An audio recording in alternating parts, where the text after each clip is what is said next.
दोस्तों, आज मैं एक ऐसे आसन की चर्चा करने जा रहा हूं और उसको करके दिखाऊंगा विधि के साथ में, और उसके लाभ भी बताऊंगा, सावधानी भी बताऊंगा।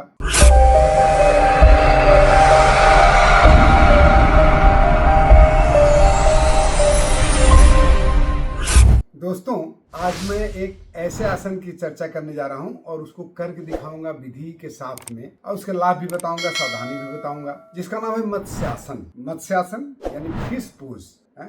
तो फिश पोज करके दिखाऊंगा। जैसा कि नाम से जाना जा रहा है उसी तरह से इसका करने में आखिरी आकृति फिश जैसा हो जाता है, मछली जैसी हो जाती है, इसीलिए इसको कहा जाता है मत्स्यासन। चलिए तो मैं इसको करके दिखाता हूँ, उसके बाद इसका लाभ बताऊंगा। हमारे जितने सारे अंग हैं, बहुत सारे अंगों में ये दूरगामी प्रभाव डालता है और इमीडिएट रिलीफ भी होता है बहुत सारे आसनों में, बहुत सारे बीमारियों में, बहुत सारे रोगों में। तो मैं आपको पहले करके विधि दिखा देता हूँ, उसके बाद इसका लाभ बताऊंगा डिटेल में। आखिरी तक बने रहिएगा इस वीडियो में, ताकि आप अच्छी तरह से इसको करने का तरीका, इसके लाभ और इसके सावधानियां जान सकें।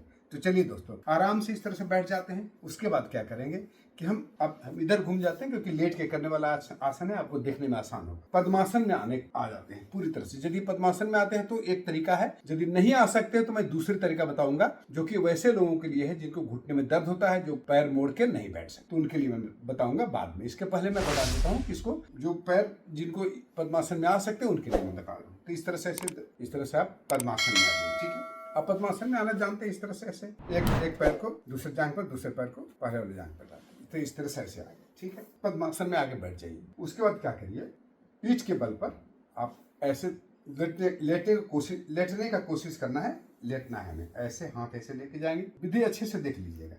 उसके बाद हम सहारा किसका लेंगे, अपने दोनों केहुनियों का सहारा लिए हुए, ठीक है। हाथ ऊपर है और पूरा सिर को इस तरह से ऐसे करेंगे, और अपना जो सिर है, सिर का क्राउन है, वो जमीन पर रखेंगे। पूरा बॉडी का ये पूरा मेरा हृदय, छाती पूरा तन जाएगा, पेट खिंच जाएगा। आप अच्छी तरह से इस आकृति को देख लीजिएगा। ऐसे आ गए। अब इसको ऐसे करके और ऐसे लेके जाएंगे। अब यहाँ इसको पकड़ लेंगे, इसको और ऐसे लेके जाएंगे। क्राउन को हम जमीन पर रखेंगे और अंगूठे को पकड़ लेंगे। घुटने को, हाथ के केहुनियों को जमीन पर रखने की कोशिश करेंगे। इस पोजीशन में बनाए रखेंगे। यहां लंबी गहरी श्वसन भी ले सकते हैं, चाहे तो शीतकारी प्राणायाम भी कर सकते हैं, शीतली प्राणायाम या शीतकारी प्राणायाम। उसके बाद फिर इसी तरह से दोनों केहुनियों के बीच में ऐसे सपोर्ट लेते हुए सर को सीधा करके ऐसे आ जाएंगे। उसके बाद धीरे से दोनों के बल पर इस तरह से उठ के चले आएंगे। ये विधि हुई। उस जो फाइनल आकृति था उसमें आप 1 से 2 मिनट तक लेट सकते हैं आराम से, कोई परेशानी नहीं है। अब क्या करेंगे, फिर इसी को जो सिंपल तरीका वो मैं बता दूँ। पैर को फैला दीजिए। करना वही है जो पहले हम लोग ने किया था। ऐसे इस तरह से लेट गए आराम से। दोनों पैर मिले हुए होने चाहिए, दोनों पैर आपस में मिल गए।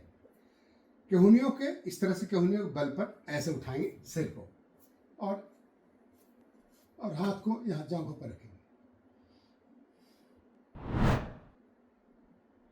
ये सरल, इसे कहते हैं सरल मत्स्यासन। चाहे तो इसको और थोड़ा सा इस तरह से कर ले। अब देखिए कहाँ हमारा खींचा हुआ। पहले पोजीशन में, पिछला जो पोजीशन था उसमें हमारी आंतों पर अच्छे से प्रेशर पड़ा। पैर चूंकि पद्मासन में था तो गहरा से पुराना कब्ज में ये काफी लाभ पहुंचता है। यदि आप इसमें क्या करें, 2-3 गिलास पानी पी करके तब इस आसन को करिए। मत्स्यासन वाला जो पहले वाला पोज बताया, उसको 3 गिलास पानी पी करके इसको करिए। आपको कब्ज तो दूर होगा ही दूर होगा, जिसको खूनी बवासीर भी है, पाइल्स का जो भयंकर स्थिति में है, उनको भी इससे काफी लाभ पहुंचता है। तो ये तो सबसे पहला लाभ हुआ। उसके बाद अन्य हमारी जितने पेट संबंधित बीमारियां वो सारी दूर होती है। पैर जब मुड़ जाते हैं, पैर का ब्लड सर्कुलेशन कम जाता है। उसके बाद वो कहाँ जाता है ब्लड, तो हमारे पेल्विक रीजन के ऑर्गन्स में जाता है।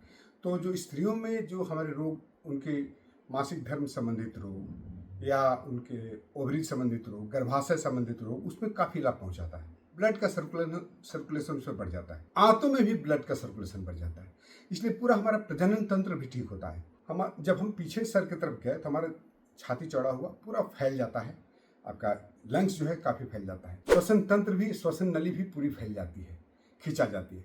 इसलिए दमा वालों के लिए बहुत लाभकारी होता है। जितने भी हमारे श्वसन रोग है उसमें काफ़ी लाभ पहुंचाता है।